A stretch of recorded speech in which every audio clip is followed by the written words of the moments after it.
Hola a todos, ¿qué tal? ¿Cómo estáis? Bienvenidos al buscador de Arkham y bienvenidos a nuestro vídeo de análisis de campaña de El Círculo Roto. Aquí estamos con otro análisis de campaña siguiendo el habitual orden cronológico que seguimos en este canal. Después de analizar las campañas de Dunwich, de Carcosa y de La Era Olvidada, hoy nos toca adentrarnos en El Círculo Roto. Se podría decir que hoy da comienzo lo que sería la quinta temporada del Buscador de Arkham. Me he dado cuenta, revisando la hemeroteca, de que estamos dedicando una temporada, entre comillas, a cada ciclo de expansión.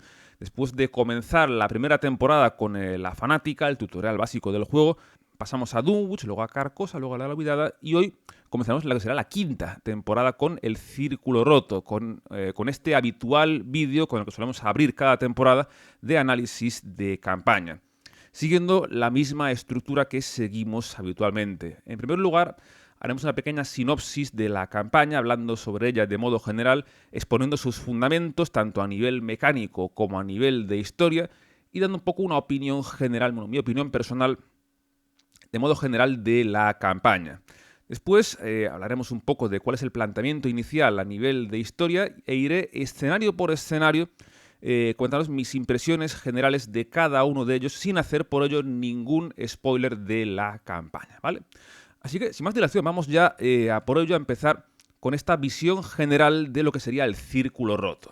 El Círculo Roto fue la cuarta campaña completa que sacaron en el juego de cartas de Arkham Horror. Sin contar la fanática, tenemos Dunwich, Carcosa, Era Olvidada y después vino el Círculo Roto. Una campaña que nos cuenta una historia sobre el conflicto que surge entre la Logia del Crepúsculo de Plata y el aquelarre de brujas de Annette Mason. Es una campaña que por primera vez tiene lugar casi en su integridad en la propia ciudad de Arkham. En las otras tres campañas anteriores, en algún punto, más pronto o más tarde, los investigadores acaban saliendo de Arkham y lanzándose a la aventura fuera de la ciudad. Esta campaña tiene lugar casi en su integridad en la propia ciudad de Arkham, lo cual es un pequeño soplo de aire fresco que nos trae de vuelta una temática un poco más oscura, similar a lo que podemos encontrar en La Noche de la Fanática, ¿no? El Círculo Roto es una campaña que tiene fama de ser una de las más complicadas a nivel de dificultad. Y debo decir que estoy bastante de acuerdo. Esta campaña me parece una de las más difíciles de modo general en términos, como digo, de dificultad. Si bien La Era Olvidada tiene fama de ser muy difícil, el Círculo Roto también la tiene, pero para mí es aún más difícil, si cabe, que La Era Olvidada, aunque en parte lo es por las razones que considero equivocadas, que iré comentando en el análisis individual de los escenarios. Escenarios que, a mi modo de ver, tienen una calidad muy inconsistente. En ese sentido, le ocurre algo muy similar a lo que le ocurría a La Era Olvidada. Es una campaña que es una montaña rusa. Tenemos una alternancia entre escenarios muy buenos y escenarios no tan buenos. Aquí en el Círculo Roto pasa prácticamente lo mismo, con un pequeño agravante. Es que los escenarios buenos no parecen tan buenos como los de La Era Olvidada, aunque aquí hay escenarios muy buenos también. Mientras que los escenarios malos aquí sí que parecen bastante infumables. En La Era Olvidada los escenarios malos los puedo soportar. Aquí hay dos escenarios que no los puedo ver delante, que ya iré explicando en detalle más adelante en el vídeo, ¿no? Es una campaña que os va a forzar a priorizar la voluntad de los investigadores. Cuando hablamos de La Era Olvidada os comenté que la agilidad era muy importante en esa campaña. Realmente lo es. Sin embargo, hay que decir que en La Era Olvidada tú puedes jugar con un personaje que no tenga una agilidad muy buena y mientras tenga compañeros que sí que le puedan cubrir en ese aspecto, pues no va a ser tan dramático, va a poder jugar. Por ejemplo, Leo Anderson puede jugar la campaña y ganarla sin ningún problema con tener compañeros que le puedan cubrir las espaldas, ¿no?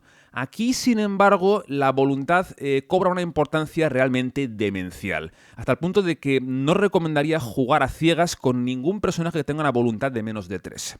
Es cierto que tener compañeros con voluntad buena te puede ayudar, pero es que la caña que da con la voluntad es muy bestia. Es muy importante contar con personajes que tengan una voluntad mínimo sólida. Como digo, recomendaría absteneros de jugar los típicos rebeldes de voluntad 1 o 2, porque si bien pueden jugar, y se puede ganar con personajes de ese tipo, es harto difícil, porque la voluntad está continuamente poniéndose a prueba, hasta el punto de que la campaña puede que no os deje jugar siquiera si no tenéis una voluntad mínimo decente.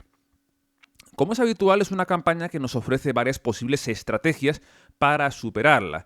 En Carcosa tenemos 2 posibles caminos, en la Olvidada tenemos 3, y aquí tenemos también otros 3 caminos para superar la campaña. Sin embargo, hay que decir que dentro de estas 3 estrategias solamente hay una que considero que es realista, porque es flagrantemente superior a las otras 2. Esto a ciegas no es importante, a ciegas lo que haréis será rolear o hacer un poco lo que mejor os parezca, iréis un poco dando palos de ciego y al final acabaréis cayendo en una estrategia sin saber muy bien si realmente es la mejor, ¿no? En verdad, de las 3 estrategias hay una que es súper divertida, que yo la jugué a ciegas y me salió bien, y las otras 2 no son tan divertidas, pero una de ellas es flagrantemente más efectiva que las otras. Y esto cuando rejuguéis la campaña, a no ser que queráis experimentarlo todo, hay una estrategia que es flagrantemente mejor que el resto, ¿no? De modo general, esta campaña es, tristemente, mi segunda campaña menos favorita del juego, tal y como conté en los archivos hace varias semanas. En mi ranking personal de campañas está la 7ª, solamente por delante de las llaves escarlata. Esta campaña tiene en común con las llaves que cuando la jugué a ciegas me disgustó hasta el punto de que perdí un poco la fe en el juego. Sin embargo, hay que decir que en futuras partidas mejora un poco, pero sigue siendo mis campañas menos favoritas. Aquí no estoy diciendo que la campaña sea mala, de hecho esta campaña parece una buena campaña, es sólida, claramente está bien trabajada, está bien diseñada. Lo que ocurre es que no me gusta, simplemente ni a nivel temático ni a nivel mecánico me parece una campaña es una campaña que me divierta, ¿no?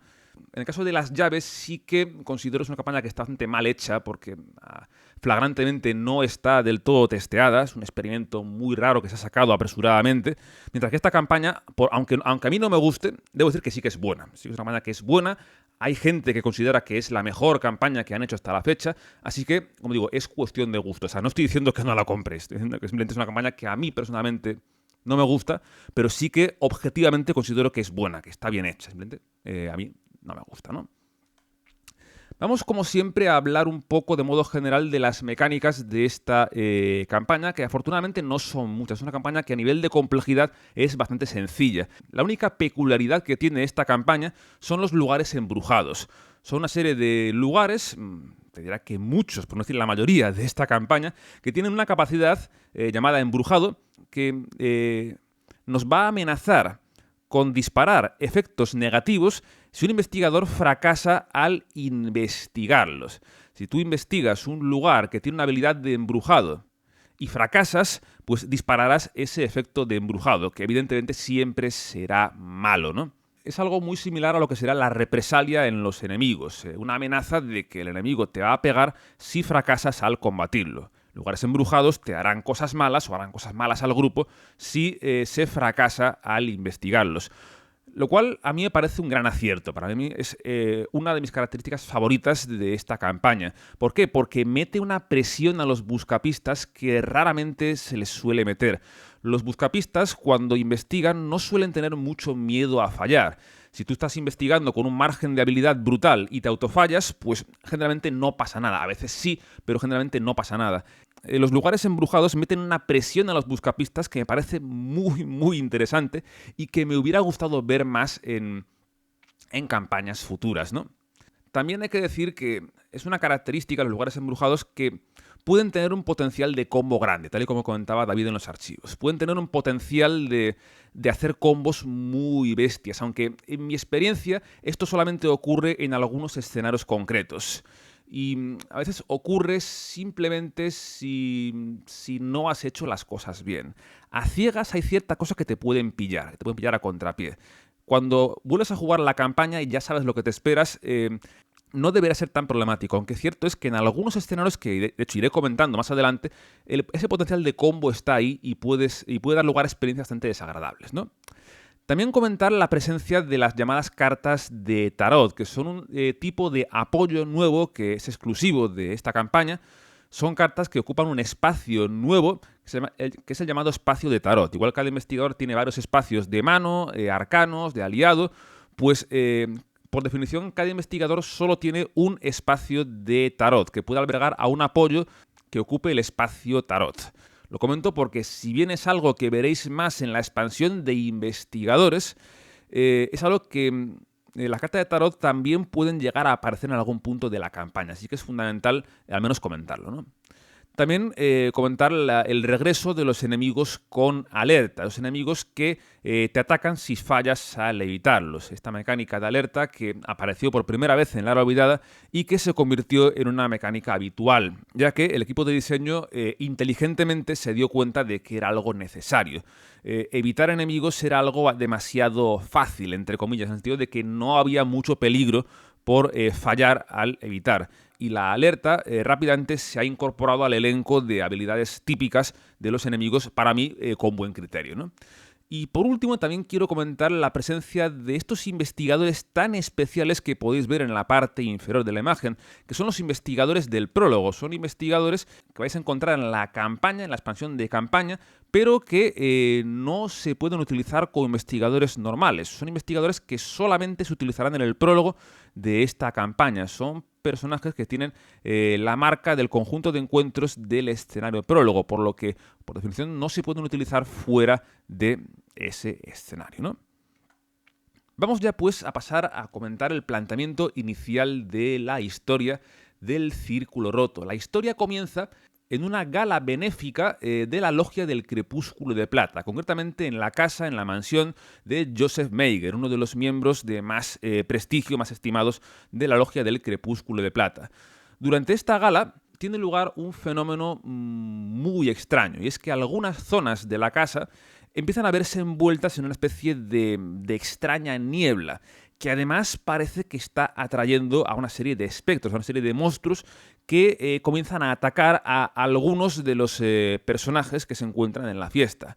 De hecho, los jugadores lo que harán durante el prólogo será asumir el rol de dichos personajes, esos posibles 4 personajes, con esas cartas de investigador tan peculiares que podéis ver en la parte derecha, y deberéis enfrentaros a la situación. Más adelante, los investigadores normales, ya cuando paséis el prólogo y montéis los mazos de los investigadores normales, los investigadores deberán empezar a indagar en lo ocurrido en esa gala. Tendrán que investigar y empezar a tirar del hilo, descubriendo esa trama que enfrentará a la Logia del Crepúsculo de Plata con un aquelarre de brujas. Yo creo que hasta aquí es donde puedo leer. A partir de aquí ya todo empieza a ocurrir en los escenarios. Así que paso ya a ir hablando de modo general de cada uno de los, en este caso, 9 escenarios, como digo, sin hacer spoilers de ninguno de ellos. Comenzando por el llamado escenario 0, la desaparición en la finca del Crepúsculo, que es el escenario que se juega a modo de prólogo. Aquí, si bien tenemos un prólogo narrativo que ya empieza a pecar de excesivo en cuanto a magnitud de textos, es algo que tristemente se convirtió en una tendencia en abusar de textos demasiado extensos, al final acaba desembocando en un escenario prólogo que debéis jugar con esos investigadores tan peculiares que mostré en las imágenes anteriores. Son investigadores que ni siquiera tienen un mazo normal, sino que para poder preparar la partida tenéis que ir a vuestra colección de cartas y buscar una serie de cartas concretas. Por lo general cartas de la caja base o de la expansión de investigadores del Círculo Roto. Lo cual hace que la preparación de este escenario sea bastante tediosa, el hecho de tener que irte a buscar cartas concretas. Por ejemplo, si juegas con la segurata tendrás que buscar una automática, un perro guardián, una serie de cartas concretas de clase guardián. Si juegas con el secretario, pues tendrás que irte a por lupas, a por deducciones y cartas concretitas, lo cual hace que sea muy tedioso de preparar. Y también bastante frustrante a la hora de jugar por el modo en que está diseñado. Estos investigadores pues son personajes que no están tan capacitados como los investigadores normales del juego, ¿no? Por lo que el escenario se hace bastante frustrante de jugar, ¿no? Aunque siento que es lo que intenta hacer, es temático y está bien hecho en ese sentido, pero es frustrante de jugar. Hay que decir que la primera vez que se juega este escenario es más divertido, porque es una especie de puzzle. Las piezas iniciales, la posición inicial de los investigadores y las cartas iniciales siempre son las mismas. Y esto hace que sea una especie de puzzle, ¿no? Que a ciegas es divertido de intentar desentrañar. Sin embargo, la rejugabilidad es prácticamente cero, porque, como digo, el planteamiento inicial siempre es exactamente el mismo. Al final, de modo general, a mi modo de ver, queda una experiencia bastante horrenda. Y no soy el único que lo piensa, porque hay gente que ha propuesto modos de saltárselo. Incluso en la caja de regreso, de modo oficial, se ha propuesto un modo para saltarte este escenario prólogo, lo cual da fe de lo odioso que es, ¿no? Y aún así, es complicado saltárselo, porque el resultado de este escenario es bastante relevante. Es muy relevante, me atrevería a decir. Por tanto, saltártelo puede ser complicado porque puede estar comprometiendo cosas que van a venir después en la campaña. Así que en verdad yo creo que es un escenario de estos fallidos, es un error de modo general, ¿no? Es una idea muy bonita, pero en la práctica no funciona, ¿no? Por eso es un escenario bastante odioso al que tengo que dar una mala puntuación, ¿no? Lo único que lo salva es que la ambientación es muy buena, está muy bien ambientado. Si no fuera por eso, pues podría ser perfectamente un 0 en todos los sentidos, ¿no? Pasamos ya a los escenarios normales que se juegan con los investigadores normales, comenzando por el escenario 1, la hora bruja, que sería el auténtico primer escenario de la campaña. Que sobre todo si habéis jugado el escenario prólogo, este escenario os dará una sensación muy refrescante, por poder empezar a jugar de verdad al juego como es debido, ¿no? Es un escenario que es bastante sencillo en general, no propone cosas muy locas, salvo una regla que es bastante atrevida. No llega al nivel de la ciudad de los archivos, no llega tan lejos, pero sí que es bastante chocante. Os llamará la atención ya prácticamente desde el turno 1 del escenario. A margen de esto, es un escenario que os va a mostrar de primera mano la dureza que tienen los conjuntos de encuentros de esta campaña. Y os va a demostrar la importancia brutal y demencial que tiene la voluntad. Ya veréis que si no tenéis una buena voluntad, este escenario os puede hacer destrozos muy importantes. Aún así, con todo esto, debo decir que a mí me gusta mucho. Me parece un escenario inaugural muy sólido. Igual no el más sólido de todos, pero sí un escenario inicial bastante bien hecho y que es bastante divertido de jugar. Para mí es un escenario al que se le puede dar una nota bastante buena. Después tendríamos el escenario 2, a las puertas de la muerte. Un escenario durísimo, un escenario muy duro, porque por un lado os va a seguir demostrando el potencial de los conjuntos de encuentros de la campaña, que son una amenaza muy seria, y además aquí por primera vez empezaréis a vislumbrar el potencial que tienen los lugares embrujados. No será la primera vez que los veáis, pero sí que por primera vez veréis la caña que pueden llegar a dar. Es un escenario, como digo, que es muy duro, aunque para mí tiende a perder en futuras partidas. A ciegas me parece interesantísimo, me parece una grandiosa experiencia a ciegas, pero luego peca de una pequeña falta de rejugabilidad, o mejor dicho, de variabilidad, porque es un escenario también muy plano que no cambia mucho en futuras partidas, ¿no? Sin embargo, como digo, me parece muy bueno.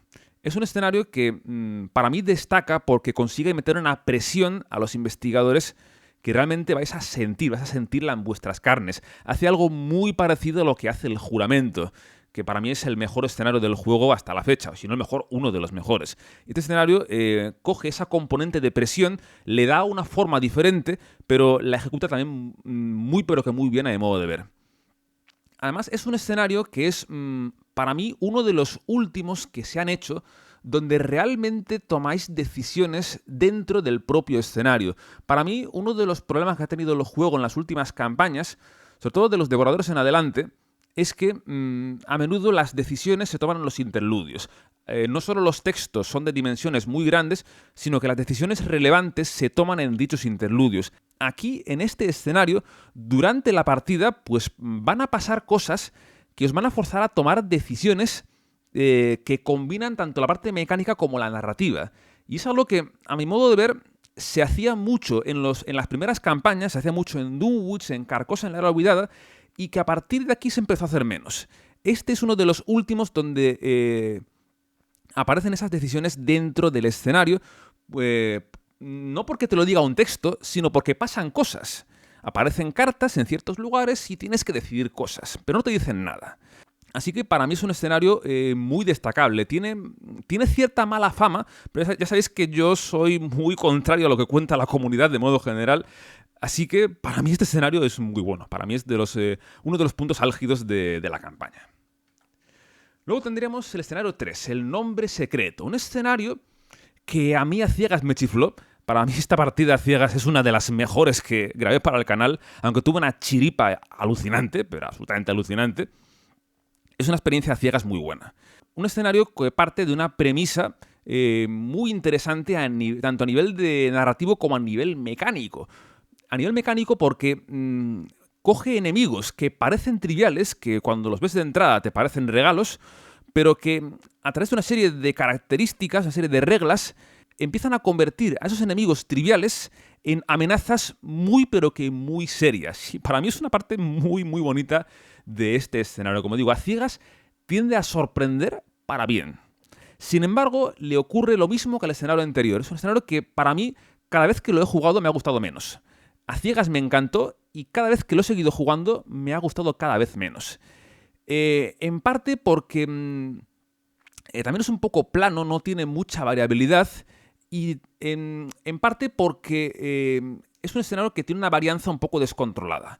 Porque como dije antes, las cartas de encuentros tienen un potencial de hacer combos bastante alto. La carta de encuentros tiene un nivel de impacto que es súper variable, que es muy dependiente no solo del investigador que se lo roba, lo cual es habitual, ¿no?, en todos los escenarios, pero aquí un poco más también, sino que también es muy dependiente del contexto. Según en qué contexto se roba una carta, el impacto para mí tiene una variabilidad demasiado grande, hasta el punto de que el escenario puede hacer destrozos muy gordos sin poder hacer nada más allá de cancelar las cartas.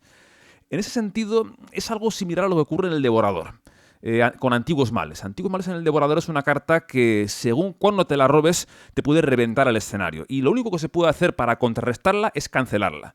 Aquí pasa lo mismo. Hay ciertas cartas que según cuando te las pilles, o las cancelas o te pueden hacer perder el escenario. Lo cual es más grave que en el Devorador porque es un escenario de una duración muy larga. Es un escenario que dura varias horas. Para mí nunca me baja de las 2 horas, 2 horas y pico. Y estarte 2 horas, 2 horas y pico para que te haga una combo en el último turno y pierdas es bastante frustrante, la verdad. Es un escenario, como digo, muy interesante, pero muy propenso a emociones extremas, tanto para bien como para mal. Y ese potencial de esas combos que estoy comentando, para mí le quita algo de gracia y le baja un poco la nota, aunque sigue siendo un escenario bastante bueno. Como digo, esto a ciegas os chiflará y después puede que no sea lo mismo en partidas futuras. Después tendríamos el escenario 4, la paga del pecado, un escenario que sería un Invisibles 2.0. Ya sabéis lo que pienso de ese escenario. Es un escenario que el de Invisibles lo odio con todo mi corazón y este escenario parte de una premisa muy parecida, aunque hay que decir que la ejecuta bastante mejor. Coge la premisa de Invisibles y la revisa, por así decirlo. La ejecuta de un modo, a mi modo de ver, bastante mejor.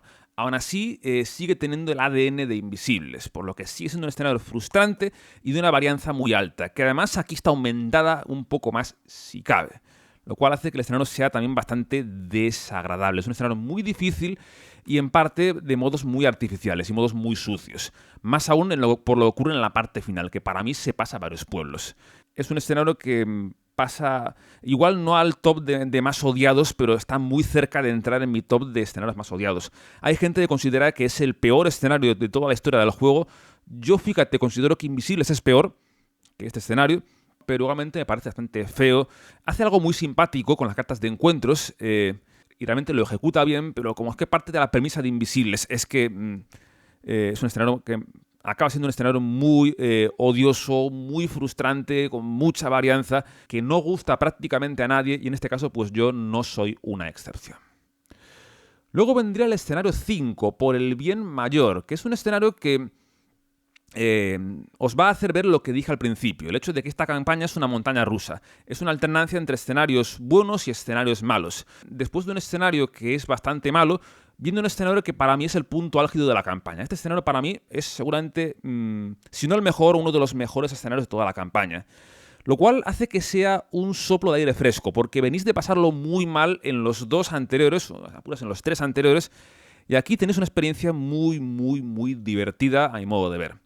Un escenario que le ocurre algo muy similar al fantasma de la verdad, en el sentido de que cambia muchísimo en función de las decisiones previas que hayáis tomado en la campaña. Puede cambiar de un modo muy radical. Y es un escenario que, sorprendentemente, se basa en un principio bastante aleatorio. Se basa en una característica de alta varianza. El mapa, según cómo se conforme, puede cambiar el escenario de un modo muy, muy radical. Sin embargo, en esta ocasión la varianza la emplea de un modo muy elegante. Se demuestra cómo cuando la varianza se utiliza bien, de modo controlado y de modo elegante, da pie a escenarios muy divertidos. Es algo muy parecido a lo que hacen en las máscaras. Las máscaras también es un escenario que puede tener una varianza muy alta por el tema del orden en el que te salgan los sectarios, pero es que aún así el margen de maniobra que te da el escenario es tan alto, tienes tanta libertad para moverte y para hacer jugadas, que aunque tengas esa varianza tan alta, pues la experiencia es muy divertida. Y aquí ocurre algo muy similar. Aún así, es un escenario muy duro y muy difícil, en el que tienes que jugar bien para poder superarlo. Es un escenario donde el control de la perdición, al estilo de las máscaras, es clave. Fijaos cómo el estilo de las máscaras, que es claramente el mejor escenario de la caja base, esa filosofía de diseño se ha reutilizado mucho durante la historia del juego porque realmente es un acierto. Es un tipo de escenario que en la práctica es muy divertido y que funciona muy bien. Por ello, este escenario que utiliza parte, no del todo, por supuesto, parte de esa filosofía, acaba dando pie a un escenario divertidísimo y para mí es la mejor nota de todos los escenarios de esta campaña. Luego tenemos el escenario 6, Unión y Desilusión. Un escenario que va a revolucionar un aspecto básico del juego, pero que a mi modo de ver no lo ejecuta del todo bien. Es algo que cuando lo veáis en la práctica os llamará la atención, pero al final no queda. A mi modo de ver no es algo. No está bien hecho, no está bien ejecutado. Es simpático, pero no está bien ejecutado. Es un escenario que tiene una dependencia muy grande de decisiones previas, hasta el punto de que la dificultad puede cambiar de un modo muy radical. Puede ser que sea más fácil o puede ser que sea más difícil. Y justifica por qué hay una estrategia que es claramente óptima, que es claramente mejor que el resto.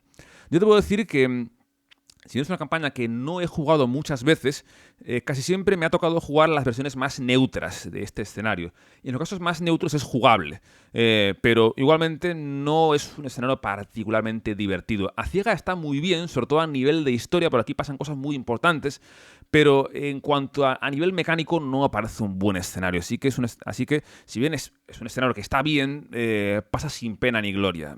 Es un escenario que es ni fu ni fa. Está bien, pero no. Aunque intenta hacer una revolución a nivel mecánico, al final es un escenario que a mí por lo menos no me deja ninguna sensación especial en el cuerpo, ¿no? Luego vendría el escenario 7, en las garras del caos. Un escenario que parte de una premisa que parece brutal. Un escenario muy rompedor porque cambia de un modo muy notable las mismas bases del juego. Es el escenario que más rompe y que más revoluciona lo que sería el juego base.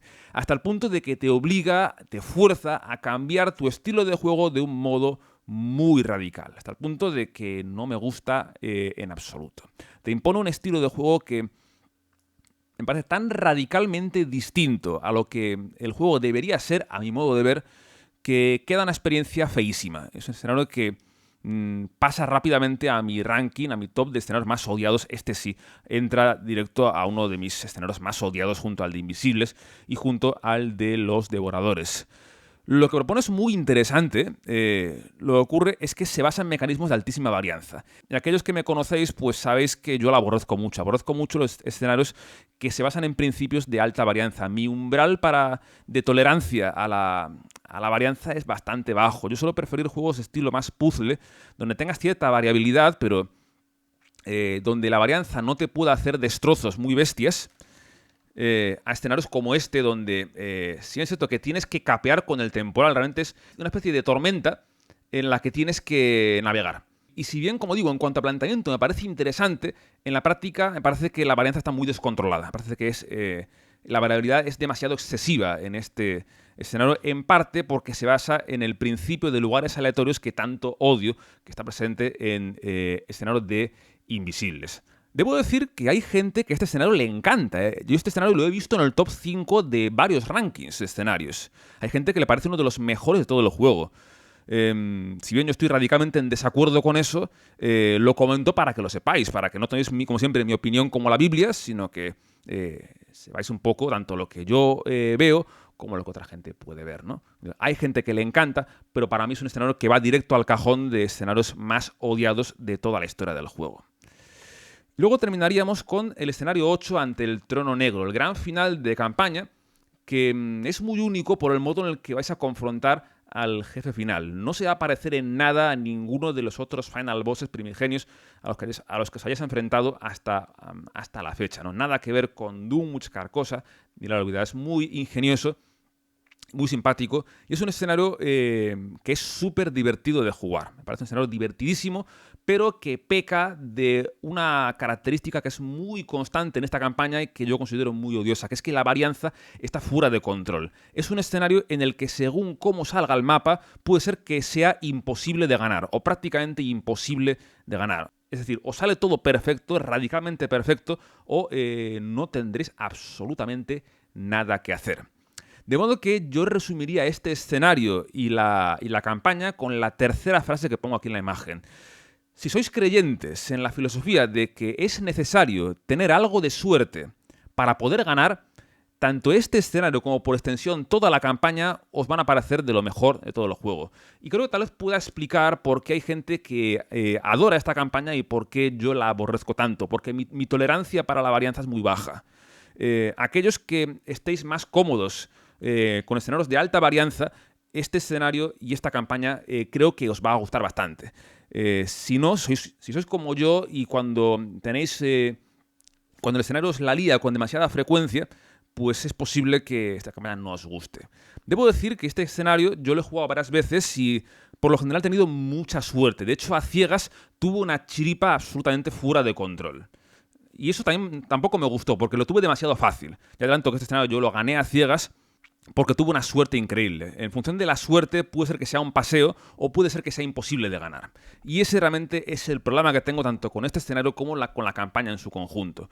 Si bien en cuanto a diversión, este escenario me parece muy divertido, el hecho de que tenga tanta dependencia de la varianza a la hora de resolverlo le quita para mí demasiada gracia y le baja la nota. Podría ser tranquilamente un sobresaliente. Si hubiera estado mejor contenida la varianza, pues hubiera sido seguramente una mejor nota, pero si no se va a quedar en el notable y aún así se lo doy porque es un escenario, aun con todo, muy, muy divertido de jugar. De modo que aquí podéis ver ya el resumen de las valoraciones numéricas que he hecho de esta campaña y podéis ver que ocurre el fenómeno de la olvidada montaña rusa llevado al extremo. Hay escenarios muy buenos y escenarios muy malos, ¿no?